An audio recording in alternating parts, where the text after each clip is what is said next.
I would like to congratulate the Honourable Member for South Shields on the success of her private member's bill, and I'm delighted to join colleagues from across the House in speaking in favour of its provisions. Mr Deputy Speaker, the United Kingdom is a nation which likes to support our national teams and our chosen football teams. And whether it's any sporting event or ceremonial event, whether it's the Olympics, Paralympics, the Football World Cup, the Euros, the Ashes, Coronations, war weddings, I could go on. But with our teams and sports people and our royalty are doing well, we want to support them. And what better way to support them and celebrate is in our local pub, our sports or social club. They are particular venues where we want to share our joys and woes, often with like-minded people.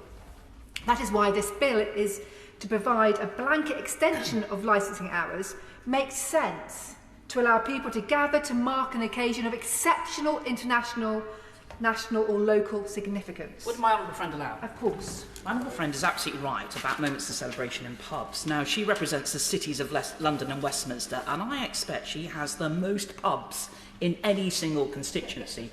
And while it may be unfair for her to single out just one, I wonder if there's a particular sporting occasion or other occasion of joy where she has certainly enjoyed that in a pub locally. I thank my right honourable friend for that intervention, and I would say actually there've been far too many to be able to name them or to, as she says, there are so many amazing venues in my constituency. I think at my last count, we had 13,000 licensed premises in Westminster alone, and as a former licensing chairman of Westminster Council, the largest licensing authority in the country, I can speak with some authority that we do have amazing licensed premises here. But Mr Deputy Speaker, the alternative to this bill is, as the Honourable Member for South Shields says, is to go with temporary event notices, which are used for individual businesses looking to extend their hours. And I know from my experience as licensing chair that these are a bureaucratic nightmare for licensing authorities, especially when in a city centre like Westminster or central Manchester or Birmingham or wherever. And the cost, £21, never ever matches the cost of the administration of these temporary interment notices. So I absolutely do think that this bill will do away with the time-consuming bureaucracy. In practice, the blanket extension orders go unopposed, and we have often seen the public in favour of proposed licensing extension hours. For this year's Euros, 85% of respondents to the consultation were in favour, and 77% were in favour of the extension during the King's coronation. Mr Deputy Speaker, I think it's also a very important point to make, is that there is a massive, vital economic benefit from this bill. Pubs and late-night venues in my constituency of the cities of London and Westminster employ over 22,000 people and turn over £1 billion each year. It is the #1 constituency for turnover and economic value from the hospitality industry in the UK. And that's just in this central London and every part of the United Kingdom. Pubs and other venues play a vital part in the local economy, and I think this bill will absolutely support them, and we know that the hospitality industry has had a very tough time over the last 5 years. Mr Deputy Speaker, while I welcome making the process easier for extending opening hours, it is important not to forget that such extensions will see an increase in consumption of alcohol, and therefore likely, as often is the case, sadly result in an increase in antisocial behaviour and disturbances for residents. For the Euros 2020 final, the extension order allowed for an extra 45 minutes of serving time. However, for this year's 2024 Euros, the government's consultation has proposed extending the licensing hours by 2 hours, meaning many pubs will close at 1 a.m. And I'm sure we will all agree in this House, we do not want to see a repeat of what happened in the 2020 Euros, where Trafalgar Square in my constituency was the site of very, very sadly unruly behaviour. excess drinking and revellers climbing on buildings and buses, and it was an absolute nightmare. And I am aware of residents' concerns that the current licensing application for the fan zone for this year's Champions League final will allow up to 20,000 people to gather in Trafalgar Square, and for a further 30,000 in Victoria Embankment Gardens. Mr Deputy Speaker, of course. I thank the honourable member for giving way, and I thank her for fulsome support of my bill today.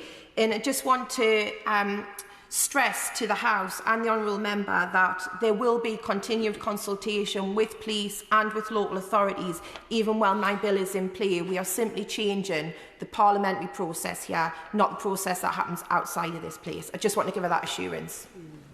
I thank the honourable member for South Shields for that point, and I absolutely accept that point. I just want to take this opportunity to ensure that we don't forget that in central London, in my constituency, we obviously have, as I have already noted, we have a massive, very, very vital hospitality industry which employs tens of thousands of people, but we also have residents living cheek to jowl with these premises, and so many of them in social housing.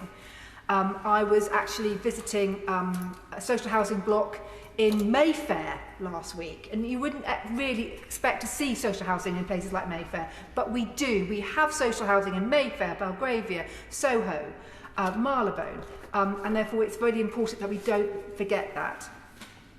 Mr Deputy Speaker, the UK should of course take pride in hosting internationally renowned competitions such as the Euros and the Champions League, and make provision for those seeking to celebrate them.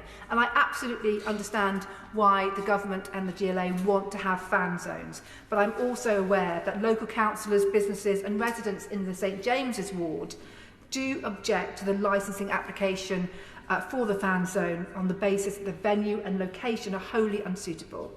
Local residents in particular tell me that they feel as though there has been a lack of consultation in this process. So we must be careful, and I absolutely note what the honourable member says about this bill being about parliamentary process, and that is why I absolutely support this bill, because it is ridiculous that in this day and age that we have to have the House of Commons and the other place agree to extending licensing hours to an hour or whatever just for one day. So I absolutely appreciate and support that. But I think we also have to remember that the knock-on effect for these extended licensing hours has on the police and local councils in particular. When the licensing hours were extended for the 2020 Euros, we saw huge amounts of waste and litter across the West End. Westminster City Council collected 20 tonnes of waste over a period of 19 hours during and after the historic England versus Italy final with the use of 20 vehicles. So I have to take my hat off, as ever, to the cleansing services of Westminster City Council. They deliver every time we have a major celebration or even a major protest. And they clean up. You would never think that anything had happened before. But it does put a strain on local authority spending, and particularly in Westminster, where we are not provided with extra government funding to undertake the cleansing after these special events. And I know that Metropolitan Police, again, spend a lot of time and resources putting in extra police officers to police these events. So it does remain crucial, and I absolutely note what the member for South Shields says, that it is crucial that police and local authorities are provided with the guidance and support they need during moments of national celebrations, national moments of significance, when the licensing hours are extended. And for my long-term goal, we need to make sure that residents living close to hospitality venues and those within licensed hours are considered in any extension. I absolutely accept that the consultation system is not changing under this bill, and I absolutely welcome this. So, Mr Deputy Speaker, I do welcome this bill. I see this as a move to simplify the process of extending licensing hours within the parliamentary process when needed, and I look forward to seeing the bill complete its journey through this place and the other place.